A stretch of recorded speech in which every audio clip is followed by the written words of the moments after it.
you want to learn more about effective management, head over to madsingers.com and sign up for my free management training. Welcome to the Mad Singers Management Podcast from madsingers.com, where entrepreneurs and business managers learn and share. If you like the show, don't forget to leave a review. Hello, and welcome back to the Mad Singers Management Podcast. Today I'm joined by Stacy Johnston. Welcome, Stacy. Thank you very much. I'm so glad to be here. Excellent. And Stacy, you've been an entrepreneur for 40 years, so you have lots and lots of great advice to share, which I'm super excited for today. But just before we jump into it, would you mind giving the audience a little bit of background about you and what you've been through and how you ended up where you are right now? Sure. I grew up as a dancer. I spent my whole world in the world of the arts and Dance Masters of America and getting to travel around and dance and have this beautiful time. My mother was a dance teacher, so I carried on. I taught dancing and ran a competition team, nonprofit, dance studio, scholarship program for 35 years. Through that, took a pivot and went to work for the state as a family services specialist in the adolescent and adult mental health and substance abuse field for 12 years. And had a nonprofit there as well called TOSS, where the Tiers of Strength and Support, where we worked with families to walk them through the process of recovery and addiction and walk with them through the path of mental health for their children, kind of keeping families back together. And then life came along and my husband and I decided to trade the first half for the second half. And we moved to New Mexico, we moved to Texas, bought a cattle ranch. I started ranching cows and I jumped in and really just kind of took off and I don't really like the word coach. I think the word life coach has been completely overused and now it's kind of like dish rag, right? It's just like a word out there. Totally agree, yeah. Yeah, and so I don't really want to call myself that. I'm more of somebody that's willing to come alongside you and help you find that journey, because the grand overall designer or God looked down one day, decided the world needed one of you, and there's a reason for that. And when you finally believe in that reason and you sing your song and you dance that dance that you're intended to, then we get the best version of you. And then you get to become the most amazing whatever you are, because you believe in your story and you have this legacy and you're proud of it. And so that's what I do at EnlightenUp. That's the business I run now. I just come alongside you, your business, your organization, your association, and we just help you find your shine. And so the world can see all the things that you get to be. Fantastic. Well, it sounds like a lot of fun as well. You must be meeting lots of interesting people. Oh, I'm having the time of my life. And through this business, I met a wonderful gentleman through the John Maxwell team that wrote this amazing program called the Hero Builder. It's a character and integrity growth program for children, ages 2 through adults. And you can do it in your home or your Boy Scout troop or church or anywhere that you want to do it, and you want to build amazing, strong, integrous people. And so we started a podcast because we started talking about this program, and it's one thing to teach the children, but it's another thing for them to see what you're teaching them being played out in their life. Yeah. And if you don't model that character and integrity, you're just words, right? It's just words.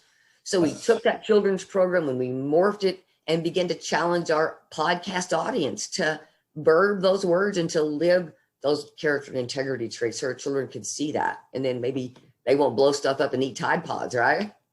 I love it. I love it. Bring back that wisdom. And so we have 2 podcasts. We do one called Uncaped Heroes, because most of the time what we find is heroes are ordinary people that come alongside you and do extraordinary things in your life. Yeah. And so we get the story of people's journey and who came alongside them and whose shoulders they stand on and what they taught them. So we can pass that on as legacy, that wisdom of old. And then we do another show on Wednesdays called Midweek Mind Candy. And we invite a person to come in and join us. And we have a 3-way banter about a word that is an attribute of character and integrity. And kind of, what does that word mean to you? How do you verb that in your life? How do you model it? And it was a great time with some great conversations. I get to travel all over the world and never leave my living room. I have a great time. Yeah, I normally do the same, but COVID have put a temporary stop to that. But yeah, hopefully not for long. So that's cool. That sounds like a lot of fun for sure. And yeah, I mean, I think it's super interesting what you're mentioning about young people, because I'm like many people, particularly in the entrepreneurial space, I'm not particularly impressed with the whole school system and stuff. But again, I'm not. I always have this idea that it's not just the schools. Like a lot of the time, it's also parents and so on. And I totally get that a lot of parents don't really know where to start, right? And if like the way I look at it, like when I work with my team, one of the first things I always say is that um, when people learn personal development in the first place, that's like a light switch between night and day.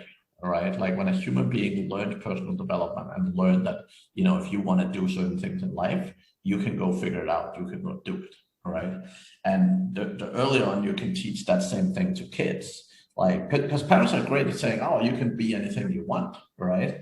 But I think it's super interesting when you actually yeah, for parents that actually enable kids to understand what it means, and again, learn it through the character and so on, right? It's super, super valuable. So love that thinking. Love that thinking. Thank you. It's so important, you know, that when one of the questions that we talk about on this podcast, a lot of times, especially when we get someone from the 25 to 40-year-old range, right? And we throw them up in here with some of us that are a little more aged than that, like good wine.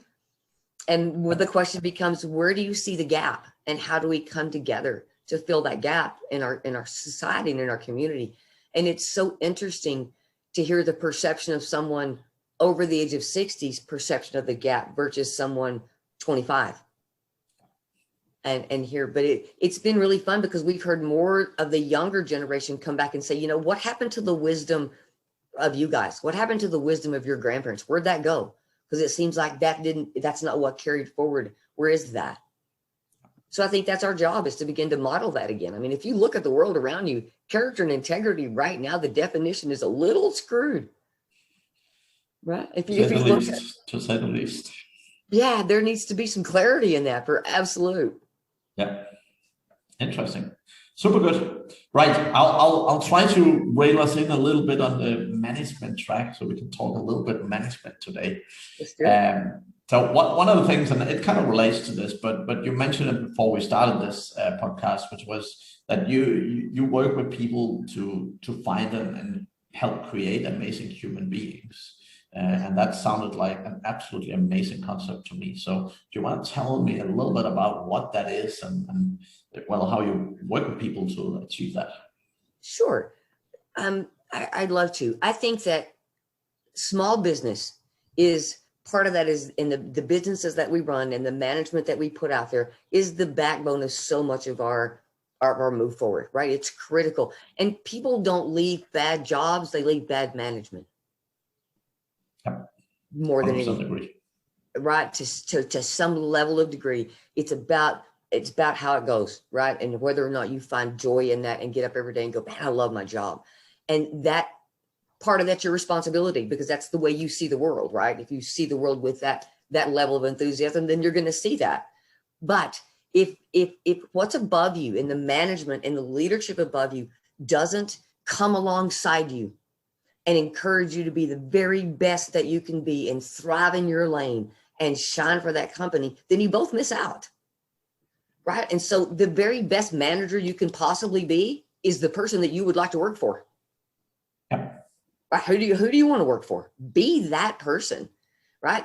Be open. I always tell, when we sit down at a table with a group of management, I always tell them, look, first thing you need to learn is, if your idea is always the best idea at the table, you need some new people at your table. Yeah, I definitely agree with that one. I would also say one of the things in that regard is always understanding not to always put your ideas out, because I definitely learned that the hard way. But generally, like, even if people are not yet smarter than you, I think there's a lot to be said with actually develop them and growing them so that they will be, right? Because I love hiring people who have struggled in life. I love hiring, like, so I've hired people all over the world, but like I've hired a whole bunch of people, you know, with no education, who had a very poor upbringing and so on. And I've hired them in and I've taught them a lot of stuff, and it's taken a little bit of time, but the whole thing is just giving people ownership, right? If you give them ownership and, you let them fail a bit and let them succeed a bit, but let them try and let them own. Right. I always feel that you always get the best results out of people that way, right? And some people will just do it. Like some people, you give them ownership and it just works, right? And some people you have to encourage it a lot more and coach it a lot more along the way. But definitely where I see so many business owners going right is that going wrong, sorry, is that they're so busy thinking they need to know everything, they need to direct everything and so on. And that ends up just making them really, really busy people for no reason. Well, if you'd have been intended to do this whole thing by yourself, then you'd be the only one here, right? We'd just be put here one at a time if that's the way it was intended. And if you get to the top and you're lonesome, that's your fault. Who'd you leave behind? Right? Because the best leaders develop a whole bunch of leaders to come and take their place. Yeah. Right. And you bring them alongside you and recognizing that power, power is influence, right? Yeah. Leadership is influence. It's not power. It's not the corner office. It's not the nameplate. It's not those things. The man or woman, 5-year-old, teenager, 60-year-old that has the most ability to influence the people around them, that's your leader. Yeah. Cultivate that. And not just the ability to influence the people, but actually do something about it as well. Because it's one thing to influence, and then there's that forward motion, right? There's that next step. And so, looking at your people that work for you and having some moment to go, what's your lane? Right? What's your one thing? And so I'm not going to put you in the mail room if you need to be in the art department, because then neither one of us are getting the best thing. Yes. Right. That's been probably my biggest area of success in management. Have really been like I learned very early on. I learned a lot about DISC and behaviors and so on. So because the challenge is sometimes you meet people and they might know they're bad at a job, but they might not understand what they're good at yet. And learning to understand natural behaviors and really understand like what sort of things naturally people are naturally gifted at. Just makes it so much better to help guide people towards, I'm not saying to give them the right job straight away, but help guide them in the direction of things that they're naturally good at, right? Some people don't know. Some people think that this is what they want to do until they get in there and go, oh, but I really enjoy that part. Mm-hmm. And then they find that bubble. And a good leader, a good manager recognizes that and sees that and goes, so I saw your interest over here. Want to talk about that? Right? Want to move that over. One of the things that we do in all of our leadership trainings that we do is we spend some time and we go outside and we play follow the leader for a minute. Mm-hmm. Right? Adults love to play. And so when you give them permission to go play for a minute, the first minute and a half, we just play and we giggle and play leapfrog. And so we play follow the leader and we get to back and we end up in a nice big circle and everybody's giggling and they've had fun and talking about how long it's been since they played follow the leader, right? And they get into this open moment. And then you say, okay, now what's wrong with that game? And they all go, what? What do you mean, what's wrong with that game? I said, think about the concept of follow the leader. What's wrong with that game? And pretty soon somebody will go, well, maybe not everybody can do what the leader was doing. All right, there we go. We're on the right track. What else is wrong with that game? And before it's over, someone will finally say, well, there's only one leader. That's what's wrong with the game, right? That's the problem that we created through the 80s and 90s is we developed all these beautiful leaders that found all these really cool followers, but they didn't train new leaders to come in and take their place. So the fire department, the U.S. mail system, the UPS, those kind of organizations, their power, their leadership is fixing to retire in the next 5 years. All the baby boomers are going away, right? And so they got about 5 years to train some new leaders to come in and take over because they've not done that. And so, that leadership thing is so important right now. We really focus on your ability to influence people and bringing out that in our leadership when we work with people, because in your entity, let's say you run any kind of a business. When people walk into your business and they encounter you for the first time, if it doesn't feel like they could pull up and have a cup of coffee and have a good chit chat and maybe share some lunch, they're going to do a very different kind of business with you.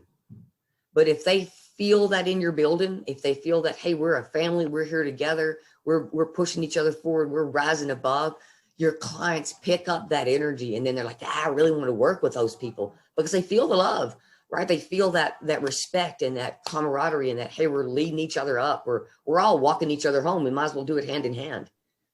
But it has a huge determining factor on how successful your business can be just by the energy your employees put out as a group. Yeah, and that's, I mean, one of the things that I feel that most business owners fail with is they focus so much on their clients, much more than they focus on their employees and their staff, right? And I think like there's definitely, I mean, there's always situations and so on, but in general, right? Like the key focus for me is what I feel at least is you should always focus on the staff first, because if you focus on your customers first and your staff is not in a good place, then you basically end up in a situation where, yeah, customers will run away eventually, even if it's not right at that point in time, because they can feel it, right? They can see it, they can, yeah.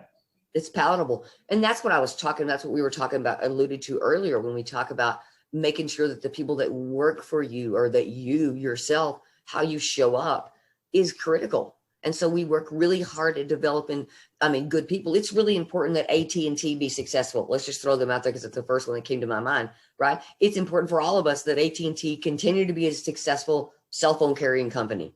But if all the people that work for AT&T are not good human beings and they're bad parents and they're bad spouses and they're bad partners, then what good is that at the end of the day? What does that put out in the circle?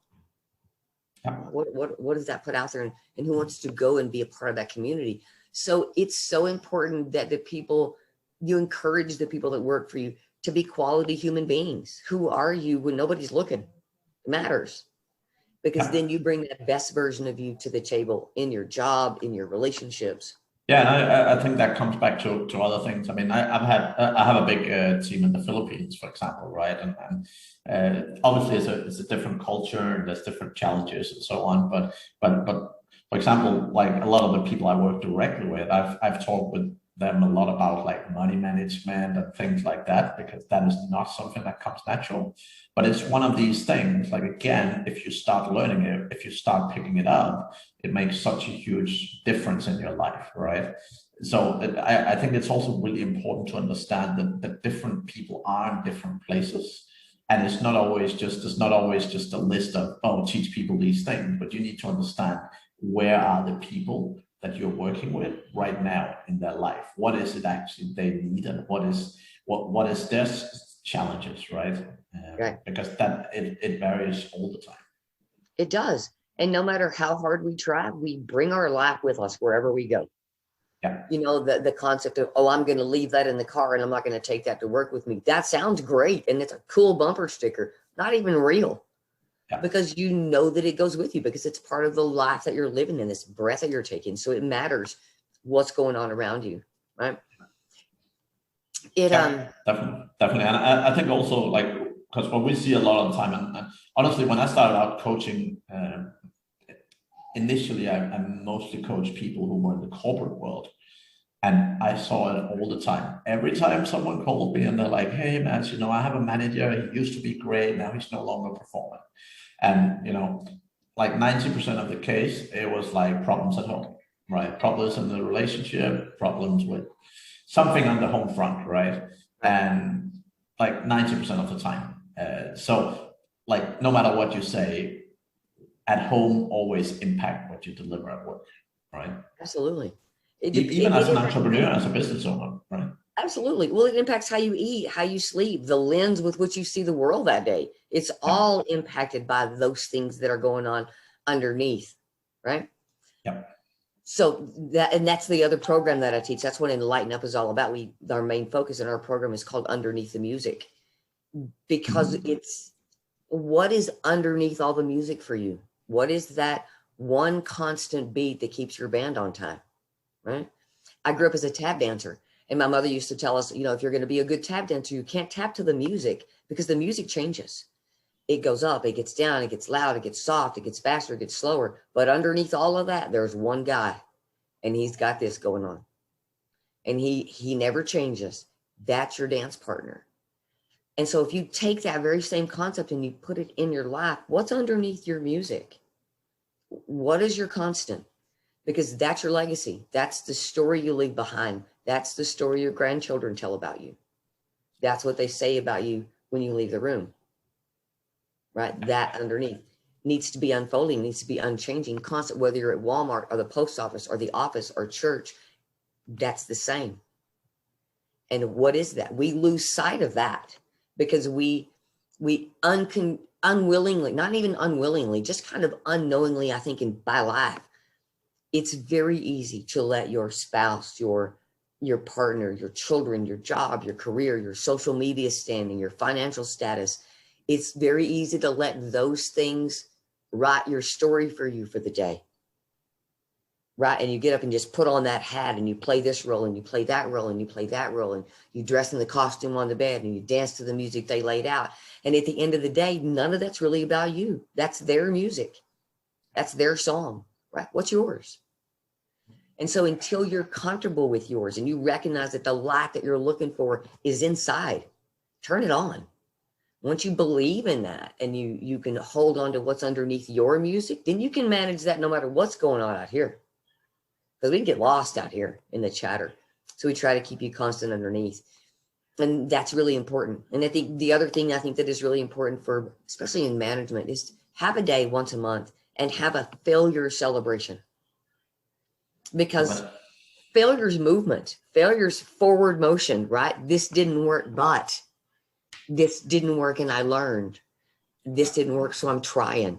And so if you can celebrate that failure, like at least you tried. You know, at the end of the day, you tried and failure is effort. And so once a month, you should have a failure celebration. And I tried this and it didn't work. Great, but what'd you learn? And then celebrate that new knowledge and celebrate that wisdom. And then people aren't afraid to fail. Because if they're afraid to fail, they won't try. Yeah. Yeah, and that's talking about differences in different countries and so on. That's definitely a big challenge that I had to spend a lot of time with my team in Philippines about, right? Like both actually like simple things like criticizing the boss. So, you know, even if the boss is about to make the biggest mistake and they see it, they would never tell you because obviously the boss always knows you should never criticize the boss and all that stuff, right? And that as an example took a long time to change for many of the people, right? But it's so important, right? Because again, like the whole thing for me is I don't want to know everything, right? I don't want to be the one who's, you know, got everything in my head. Like I want to hire great people that can take that and can own different pieces and can be responsible human beings, right? And then some people naturally just shines, right? Like sometimes you hire someone and that's all obviously also might not happen, but sometimes you hire someone and, you know, anything you put in their direction, it just works and they just deliver. There's obviously people like that occasionally, right? But for most people, like there's some kind of training, there's some kind of development, there's some kind of push. It doesn't mean they can't be great. And I take the example all the time because I see so many people, it's like, oh, I hired this person, they're no good and so on. And I've had so many people that I've hired after being told how horrible they are and managed to really get the most out of them. And particularly when I work corporately, like I did that a lot, right? And I think it's about this recognizing people and understanding the capability, right? Because particularly in younger people, like they don't know. Like they don't know what they're good at. They don't know what they like. They don't like most of them. It's like they look at their parents and like, oh well, you know, my dad is an engineer, so I want to be an engineer. But you know, if your brain isn't set up to be an engineer, then it doesn't really matter how much you want to be an engineer. It will never be something you truly enjoy, right? Right. Oh, I agree. You know, I think you're designed from the start to follow this, to be something, to be a thing. You have this reason, right? And so like myself, I have not spent a single moment in my life thinking about the joy that I will feel when I put my flag on the top of Mount Everest, right? I got no desire to do that, none. And I praise the people that do, and I love to celebrate. I'm going to watch the movie and I'm going to read your story. I'm not going. So I know that that's not for me to do, right? I haven't spent a single second of my time worried about that. But the things that come to my mind, the things that I can see myself doing, the things I feel passionate about, I think those are hints from God. I think he's saying, I got your back on that. Because if it wasn't for me, it wouldn't even be within my consciousness. I wouldn't even think about it because it's not my thing. But those things that I can see myself doing and paths that I can take, those are real for me. And what am I going to pick up? What am I going to take? Yeah. And that reminds me about something else, which is influence from people around you, right? Like, again, I see so many people that have dreams and have hopes and all this good stuff, but it's not theirs. You know, it's their parents or their friends, or Right. and actually, I told a lot about that, particularly around leadership, because everyone's like, yeah, you know, I want a promotion because I've been here a long time. And I'm like, do you actually want to be a manager? Like, do you actually want to manage other people? Well, no, but you know, everyone says that I should be the next manager because I've been here a long time. I'm like, fair, but if that is not what you enjoy doing, if that's not what you're good at, if that's not what fits you, like, why would you want to be in that situation like that, right? And I think, I mean, I've had a different conversation, not just about management, but different conversations with a lot of people, and particularly in the educational space. Like, when I see people who are doing a 3, 4, 5 year education in something that I instantly pick up that they will never be good at, it's a shame. It's a shame of human, like, because when people go through an education, as an example, and they're not good, it's literally failure after failure after failure in a negative way that just pushes their confidence in the head, right? And it's often not a good experience for people when they're in a situation like that. You know, life is too short to spend it every day hating your job, right? And wishing you were something else, or were somewhere else, or were doing something else, because you can. You know, I don't think that I believe that it's fair to children from the beginning. You can be anything in this whole wide world that you want to be, because you can tell them you're going to be amazing at what you choose to be.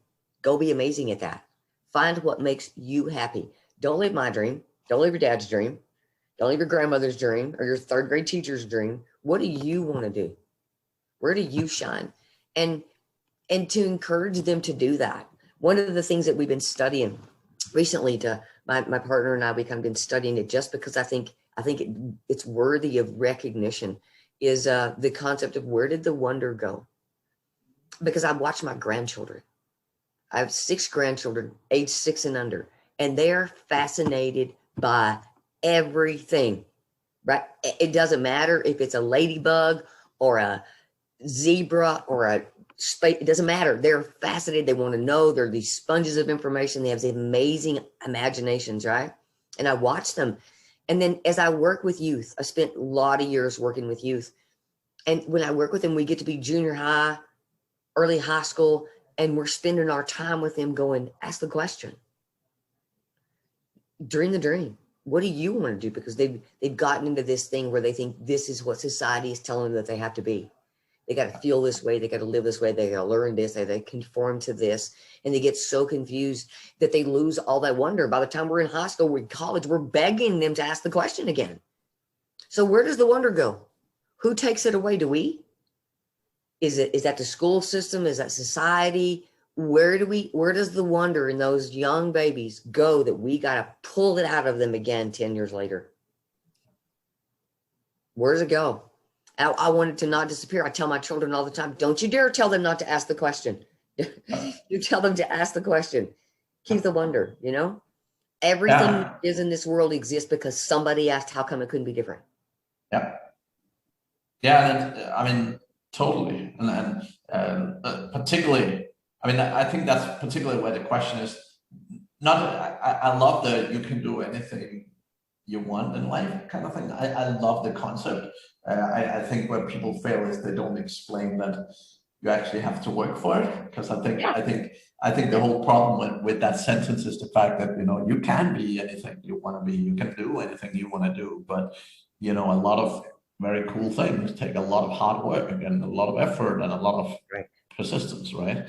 And the thing is, when you tell kids you can be anything what you want to do, or want to be, it sounds very easy, right? And I think that's the biggest issue in that regard. But I think fundamentally, like, and I think it's the same with employees, to be honest. Like when you're asking people, like, what do you want to do? Like a lot of the time I have an employee that, they've been with the company for a while, and, they're getting ready. They've been there for a while, and they're maybe getting ready for promotion or something. But, like, what do you want to do? Like, what do you really want to do? And they don't know.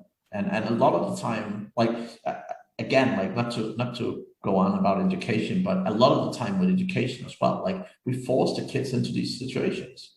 We're looking at the kids and we're like, okay, what do you want to study? And a lot of time kids have no idea, because they haven't seen jobs. Like, the only jobs they know is like what mom and dad and best friends' parents do, but they haven't seen a thing about jobs. And I think that's probably one of the biggest challenges in the world, that you're forcing people into, or not forcing, but you're heavily suggesting that people have to pick their path before they know what the road looks like at all. Yeah, I know people my age, I mean, still, we're old enough for the senior menu at Denny's, that still don't know what it is they want to be when they grow up, right? When they get to that final place. I just think that life is too short to be unhappy every day, to get up and hate your job, right? To not enjoy life, because happiness is a decision that you make. Joy is a choice that you make. It's not a life circumstance, yes. Right? It's the lens with which you choose to view the world. Yeah. Mm-hmm. That I have said that very many times. So in my opinion, life is 100% a choice. And I see it, I view it the same way as you do. And what I always say is, like, anything you've seen someone be unhappy about, you've seen someone else be happy about the exact same situation. All right. Like, some people like, oh, I have a horrible job. I work in a call center. Whereas you see other people wandering around and being like, oh, I wish I could get a job. Like, a call center job would be the best thing in the world, right? So, like, literally anything that someone in the world is unhappy about, someone else is unhappy about. And again, going back to the Philippines, like, I see so many homeless people, and I've seen many homeless people. And the one thing that always strikes me is that most homeless people in the Philippines look happier than most average people elsewhere in the world. Like, yeah. They're actually smiling, like, not just smiling, like, give me money. They're actually smiling as in, my life probably isn't great, but it's the best I have, and I have an opportunity, and I'm here. And, like, they still appreciate it, right? And it's so easy to just find excuses for why not being happy, right? And most people, again, they blame external forces, right? They blame external factors. And the whole thing is, that's the easy way out, right? If you spend your whole life waiting for other things, other people to come along to make you happy, you're going to waste a whole bunch of time. Yep. Right? Because you are where you are doing what you're doing, and you get to pick whether you do it mad or you do it happy, because you're still doing it. Yeah. Right? You still are where you are. You might as well get happy about it and find the joy in it. If you can, and that's again another one of the things that we work with management, and we work with the companies, is there's always another side. There's always a bright side. There's always, if you believe in the law of polarity, right? Because the law of polarity says, where there's up, there's down, where there's in, there's out. For this action, there's a positive and equal reaction of the very same measure on the other side. That's the law of polarity. Yeah.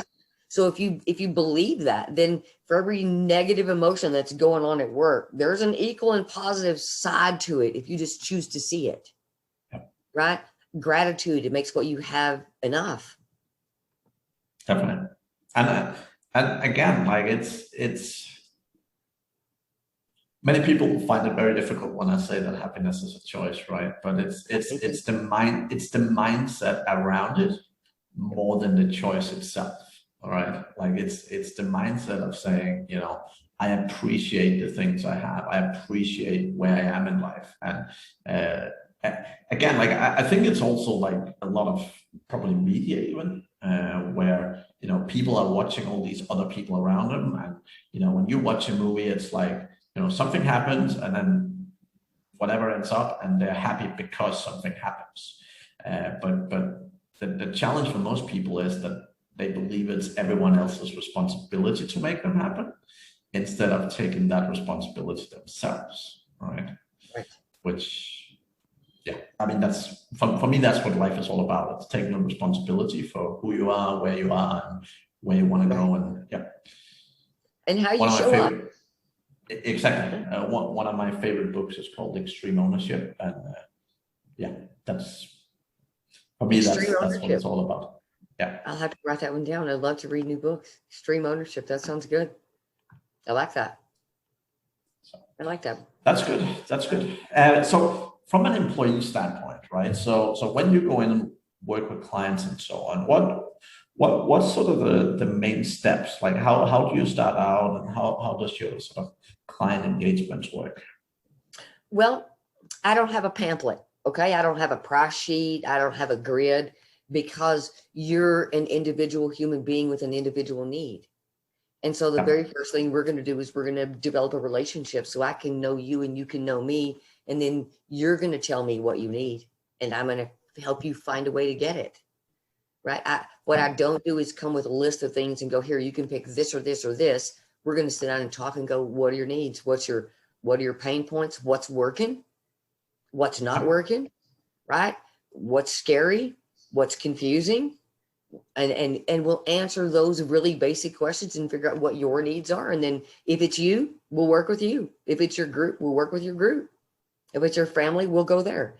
So my entire program is based on your need, and what you decide is what you need. And then we're going to work through that together. And I'm going to stand beside you. I'm not going to blow my whistle and coach you and point out your shorts or your successes. I'm going to stand beside you, and we're going to walk through it together and take you where you want to go. You can email me to get started. Let's have a conversation, and we will go from right there. Sounds great. Sounds great. Absolutely. Well, that's very good, Stacy. That's very good. I think that was super interesting and a little bit different from the sort of typical management talks. But I think exactly as you said, I think a lot of being a good leader and a good manager is about focusing on your life as well, focusing on not just work. I think that many people I work with, they're only work focused. But I think one of the things that have helped me the most is an old boss of me telling me that if you ever feel stressed, if you ever feel you're getting unhappy, go help someone else. And that was something I was taught early on, and I've always done that. I help a lot of people. I love helping people, but not necessarily just because I'm by nature a great person, but just because it makes me feel good. So when I help other people, it really makes me feel good. And when I see other people, develop and grow, and it's the best feeling. So yeah, it is. Well, and see, that's that wisdom that I was talking about a while ago, right? I mean, it was your dad, your granddad telling you, if you want things, these older people in your life, these mentors that come along that live that little seed that today you still hold on to. Yeah. Yeah. That's the wisdom. Excellent. That needs to be on your t-shirt. Definitely. So if you would ever like to swap spots and come be on our podcast, we would love to have you. Definitely. Sounds like a lot of fun. Just before we finish, Stacy, any resources or anything else that you sort of recommend to people, anything that you've really benefited from that you think management would be beneficial? If I had to pinpoint what I feel like is one of the best management books out there, the best management studies, a place to start, it's a book by John C. Maxwell called Becoming a Person of Influence. Yeah. Beautiful book. Dude, it opens that door to your ability to influence those around you and create this beautiful management system of love and of influence. And so it's a wonderful place to start. We teach a class on that. I'm the President Advisory Council for the John Maxwell team. And so we always be more than happy to pull some John Maxwell into anyone's life that would love to do it. It's a great, great book. You can always reach out to me at EnlightenUp.StacyJ, and it's STACY J@gmail.com. Reach out to me. Let's start a conversation. Let's get a dialogue. Facebook, right? LinkedIn, Instagram. I'm out there. Stacy Owen Johnston. Look me up, find me. If I can come alongside you, add value to you, help you in any way, look me up. I would be more than happy to do that. Awesome. Well, thank you very, very much, Stacy. It was awesome having you on today. Thank you. It was a pleasure to be here. And to the audience, thank you very much for sticking with us all the way to the end. We'll be back again next week. Thank you for listening to the Mad Singers Management Podcast. Please leave a review. It means the world to us. You can also learn more about management at madsingers.com.